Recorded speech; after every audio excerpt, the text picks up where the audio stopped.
사랑하는 우리 교회 성도님들, 오늘도 주 안에서 복되고 또 하나님께서 기뻐하시는 놀라운 은혜가 넘치시기를 축복합니다. 잠시 기도하시고 오늘의 말씀 나누겠습니다.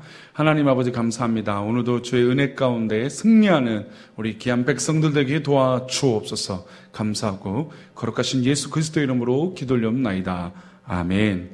오늘의 말씀은 미가서 6장 6절 말씀입니다. 제목은 아름다운 예배라고 하는 제목으로 말씀드리겠습니다. 미가서 6장 6절입니다. 함께 읽겠습니다. 내가 무엇을 가지고 여호와 앞에 나아가며 높으신 하나님 앞에 하나님께 경배할까? 내가 번제물로 1년 된 송아지를 가지고 그 앞에 나아갈까? 아멘. 사람이 선물을 이렇게 주고 대접하게 되면 그 마음을 느끼게 되죠. 그래서 어떤 큰 선물을 받을지라도 전혀 감격스럽지 않고 그 마음을 느끼지 못할 때는 아무리 대단한 선물일지라도 그 마음 때문에 오히려 기쁘지 않을 때가 있습니다. 그러나 작은 선물일지라도 진심과 그 마음을 느낄 때 그 마음에 대한 감동 때문에 또 감정 때문에 감사하고 감격하게 나름이죠. 우리는 하나님 앞에 예배를 드리며 하나님 앞에 선물을 받습니다. 먼저 하나님의 선물을 받기에 우리가 예배를 드리는 것이죠. 더불어서 하나님의 선물을 받았기 때문에 우리도 하나님 앞에 선물을 드려야 됩니다.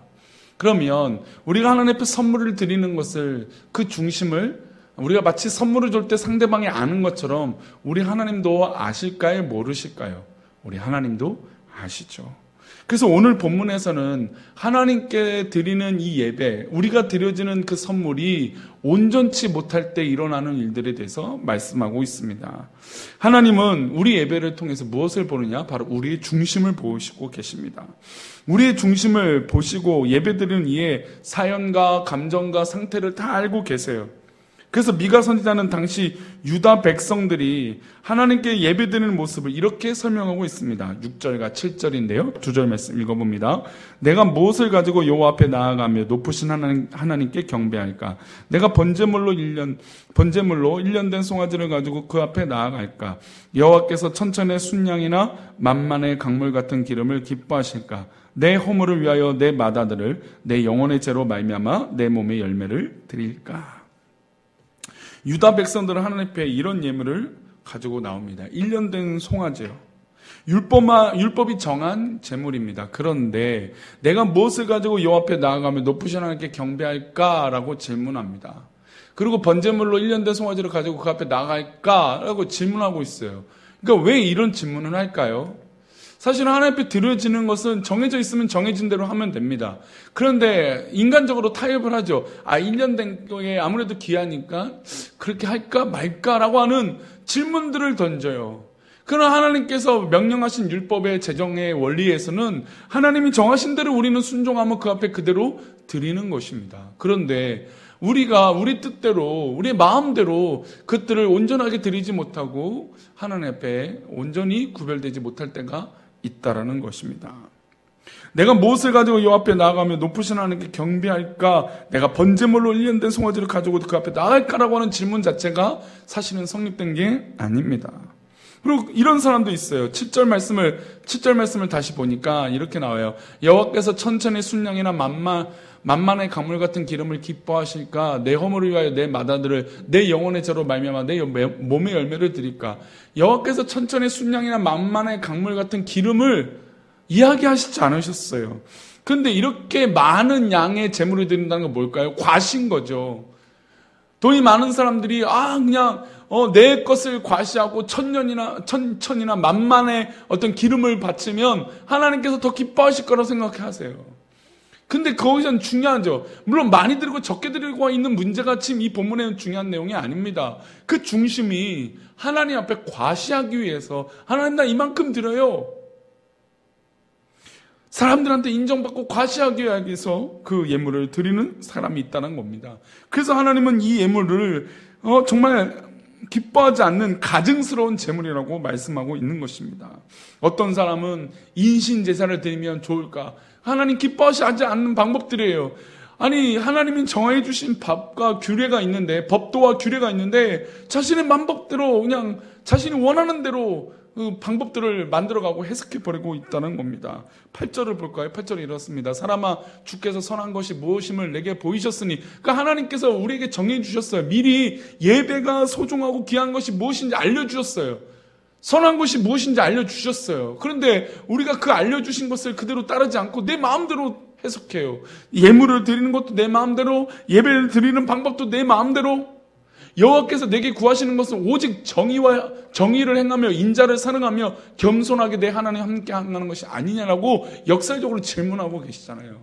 여호와께서 내게 구하는 것은 오직 정의예요. 그러니까 지금 예배를 드리는 이 순간에 우리 마음 가운데 정의와 공의와 사랑이 있어야 된다는 겁니다. 그런데 그런 마음과 그런 드림이 없이 그저 내가 좋아하는 방법으로, 내 인간적인 방법으로 예배하니 그 예배가 아름다울 수가 없는 것입니다.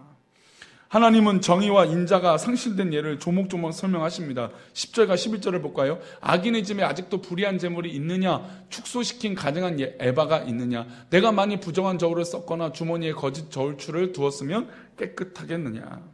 사람들이 거짓으로, 또 잘못된 방법으로, 부정한 방법으로 정의와 공의와 사랑과 겸손이 없는 채로 하나님 앞에 나와서 거짓 예배를 드리고 있다는 것입니다. 우리 사랑하는 성도님들, 오늘 드려지는 예배는 어떻습니까? 우리 일생 가운데 수많은 사람들을 만나고 수많은 예배를 드립니다. 예배당 문을 들어서면 많은 일을 하고 살아갑니다. 그런데 그 가운데 많은 일들을 하고 있는 가운데 얼마나 정의와 공의를 하나님 뜻 가운데 실천하고 있느냐. 그리고 우리가 드려지는 이 예배가 하나님께서 얼마나 아름답게 여기시는데 우리가 드려지는 이 모든 것들이 얼마나 하나님 앞에 귀한 것인지 우리는 돌아봐야 될 줄 믿습니다. 그러기 위해서 우리의 삶이 예배가 되어야 됩니다.